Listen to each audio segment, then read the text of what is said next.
Pidato kunci seminar oleh Bapak Menteri. Jadi kami mohon untuk kembali ke panggung untuk bisa menyampaikan pidato kunci seminar pada pagi hari ini. Kepadanya kami silahkan. Assalamualaikum warahmatullahi wabarakatuh.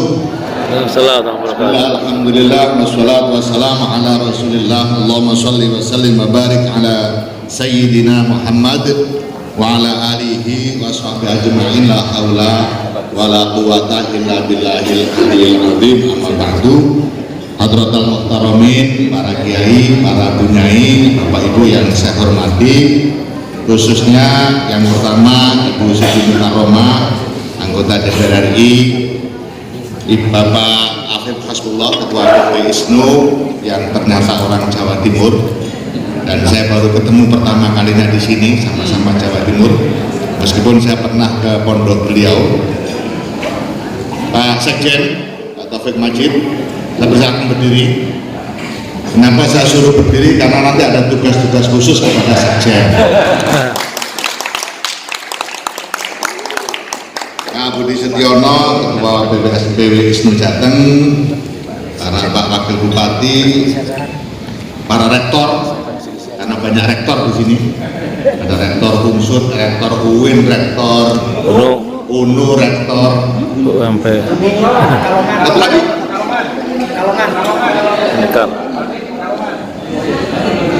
Nah, itu belum saya banyak lah pokoknya.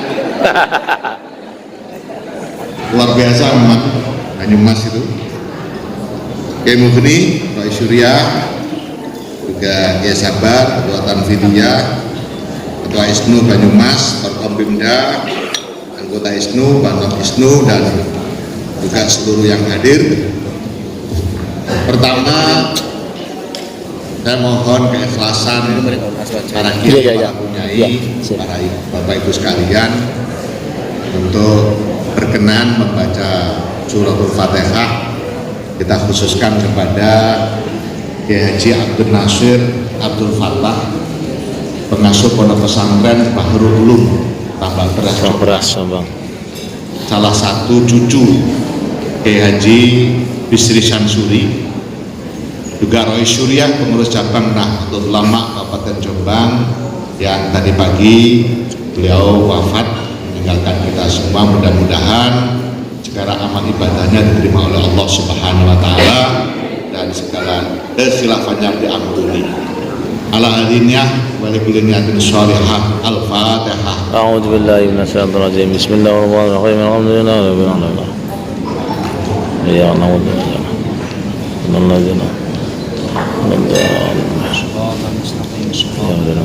Terima kasih.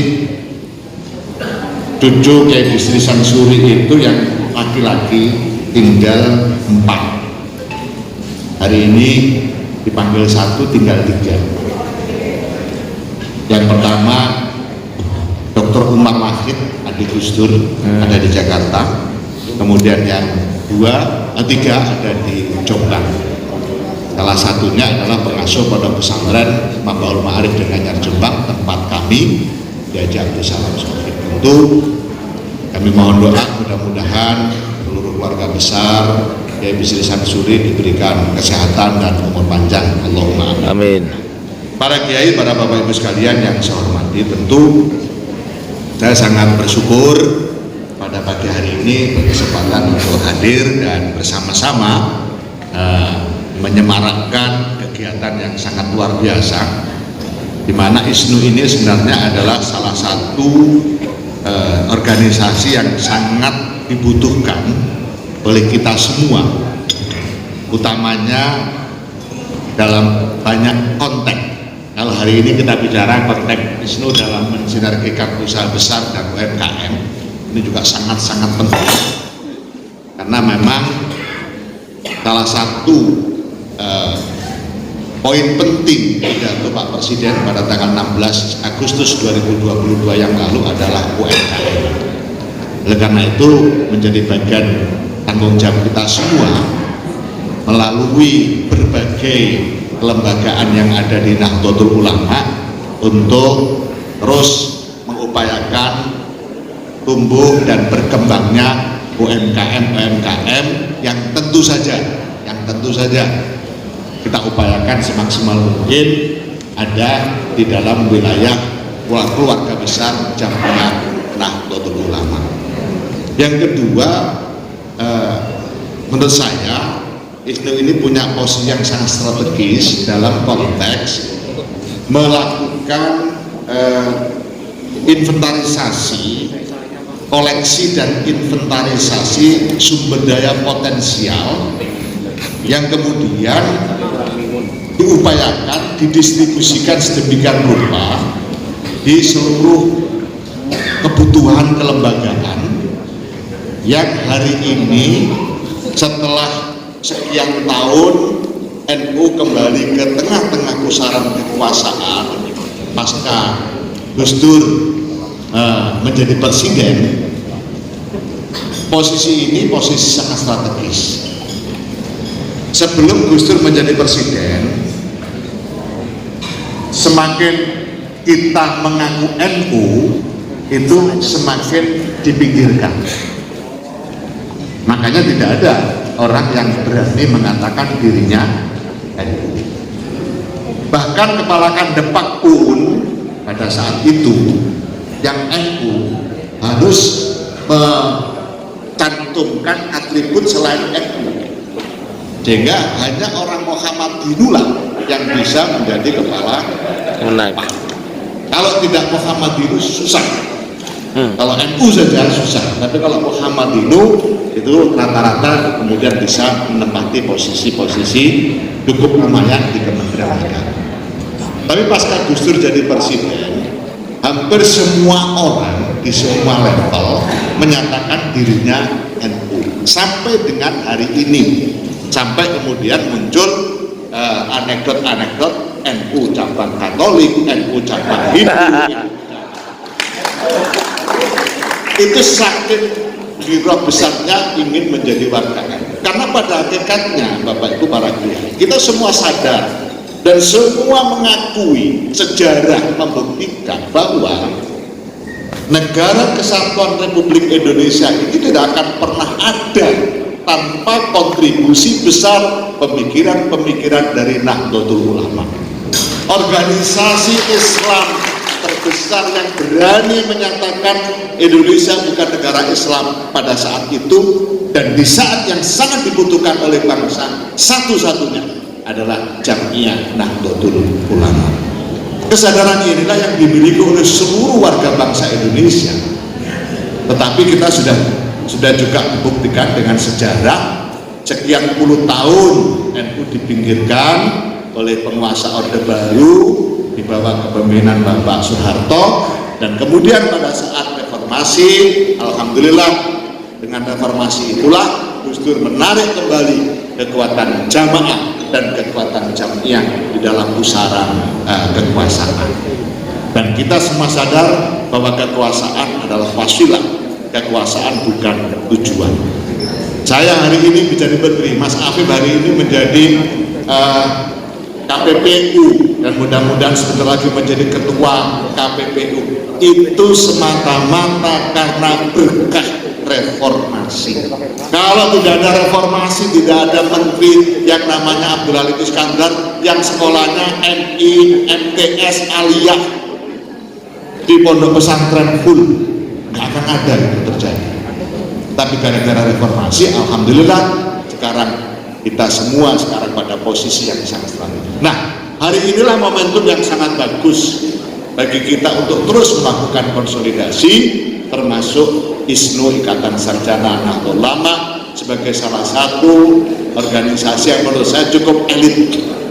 Karena sampai hari ini sarjana itu masih elit, tetapi oleh karena itu harus diwujudkan dalam bentuk-bentuk kerja konkret. Para kiai, Bapak Ibu sekalian yang saya hormati, itulah yang kemudian kenapa sekjen ini saya ajak. Pertama, sekjen ini kebetulan adalah kader NU yang juga berkarir, beraktivis sejak muda di PMII, kemudian di Ansor, kemudian di PBNU, jadi jabatannya banyak ini. Selain Sekjen Kemendes ya orang Ansor, orang PMII, sekarang wakil Sekjen PBNU. Tugas yang saya berikan kepada Pak Sekjen, berkali-kali saya sampaikan, Pak Sekjen, pilar Kementerian Desa itu 3. 1 menteri, 2 birokrasi, 3 pendamping desa. Saya titip, pilar birokrasi diperkuat dengan kader-kader dari Nahdlatul Ulama. Ini tugas saya. Menteri bisa, kebetulan sampai hari ini Kementerian Desa masih dipegang oleh kader NU. Meskipun dengan segala keprihatinannya. Ya, kenapa saya katakan keprihatinannya? Ya setelah sekian tahun sejak reformasi sampai hari ini NU masih dipercaya pada level-level Kementerian Desa, Kementerian Ketenagakerjaan, belum dipercaya pada level Kementerian Perdagangan, apalagi Kementerian Keuangan. Nah, tugas ISNU, Bapak Ibu sekalian, ini yang saya maksud. Saya misalnya, di samping di Kementerian Desa, saya terus melakukan talent scouting di Kementerian Keuangan, di BI. Siapa kader-kader NU yang ada di sana? Yang kemudian kita dampingi supaya terjadi proses percepatan di dalam jenjang berkarir dengan pendekatan profesional, ditambah wa'ala alihi wa sahbihi. Karena tidak mungkin kita profesional murni, tapi kita juga jangan semata-mata wa'ala alihi wa sahbihi ajmain, tidak boleh, karena nanti akan merusak reputasi jamiah kita. Itulah yang kemudian profesionalisme menjadi pertimbangan utama, wa'ala alihi wa sahbihi ajmain juga menjadi pertimbangan utama. Sehingga ada 2 klaster. Pak Sekjen ini tugasnya, setiap ada ASN baru, selalu saya minta, tolong dilakukan pendampingan. Dari ASN baru itu ditelaah latar belakangnya. Kalau dari Banyumas sudah 75% pasti NU. Kalau alamannya Banyumas. Karena kenyataannya orang sering keliru, Pak, para kiai. Orang melihat Jombang itu seakan-akan kalau orang alamannya Jombang itu 70%, loh, padahal enggak. Jombang itu sejak 55 sampai dengan 99 itu belum pernah dimenangkan oleh NU. Setiap ada pejabat baru yang masuk Jombang, ketika saya jadi ketua DPRD Jombang, selalu saya tanya, apakah itu Dandim, Kapolres, ketua pengadilan, kepala kejaksaan. Saya tanya, apa kesan Bapak sebelum masuk Jombang? Aduh, saya sebelum masuk Jombang itu yang terbayang dalam benak saya adalah sebuah kengerian. Kenapa? Karena Jombang kota santri ini dan bos saya, pimpinan saya tidak banyak berpesan, hanya memberi bekal peci pada saya. Kamu masuk Jombang, jangan lupa pakai ini. Oke, itu kesan yang dipersepsi. Setelah masuk Jombang gimana? Tidak ada bedanya dengan daerah lain, bahkan lebih parah dari daerah lain. Itu kondisi Jombang. Nah, ini yang sering keliru, karena kebetulan aja ada Tebu Ireng, Bapak Beras, dan Anyar, Rejoso, seakan-akan Jombang itu betul-betul basis. Padahal justru kalau kita telisik sejarah yang benar, NU pesantren lahir itu justru di daerah-daerah yang memang rawan. Tebu Ireng itu pusat kejahatan, pusat prostitusi, pusat Denanyar itu dekat pabrik gula juga pusat prostitusi, pusat perjudian karena ada pabrik gula, kemudian lahirlah pesantren. Nah, sehingga sebenarnya basis pesantren awal itu dari sini. Tapi kalau Banyumas petanya jelas. Nah, ini yang saya tugaskan kepada Pak Sekjen untuk memperkuat birokrasi. Dan tentu kita berharap di semua lini. Karena apa? Ini tugas kita untuk menguatkan jamiah dan jamaah. Hari ini kita masih sering didominasi oleh paradigma jamaah. Padahal tanggung jawab yang tidak kecil adalah tanggung jawab jamiah. Itulah sindiran-sindiran yang sering kita kita terima dari tetangga-tetangga kita. Itu selalu bilang, ya memang kalau ngomong NU nggak ada yang ngalahkan lah dalam urusan jumlah jamaahnya, tapi kalau urusan jamiah jauhlah dengan kita. Itulah sindiran-sindiran yang kita terima. Oleh karena itu, pada kesempatan yang berbahagia ini, momentum yang luar biasa, apalagi kita ini adalah ISNU, sarjana, kelompok elit di dalam jamaah Nahdlatul Ulama, bagaimana kemudian dalam konteks berjamiah ini betul-betul menjadi bagian yang prioritas. Kenapa? Karena jamiah bagaimana bisa memberikan manfaat kepada jamaah. Pengelolaan jamiah yang bagus pasti akan berdampak positif bagi peningkatan kapasitas jamiah. Para kiai, para bapak ibu sekalian yang saya hormati, itu saja bisa saya sampaikan karena memang keterbatasan waktu. Yang sudah di WA oleh Profesor Sugiono yang kebetulan memang salah satu agenda utama saya adalah agenda beliau. Oleh karena itu saya mohon maaf tidak bisa mendampingi secara utuh pada kegiatan hari ini, dan mohon doa restu mudah-mudahan segala tugas dan amanah yang dibebankan kepada saya bisa saya laksanakan dengan sebaik-baiknya, dan mudah-mudahan Allah meridhoi seluruh ikhtiar dan langkah-langkah kita. Amin. Demikian, kurang lebihnya mohon maaf. Wallahul muwaffiq. Ihdinas siratal mustaqim. Wassalamualaikum warahmatullahi wabarakatuh.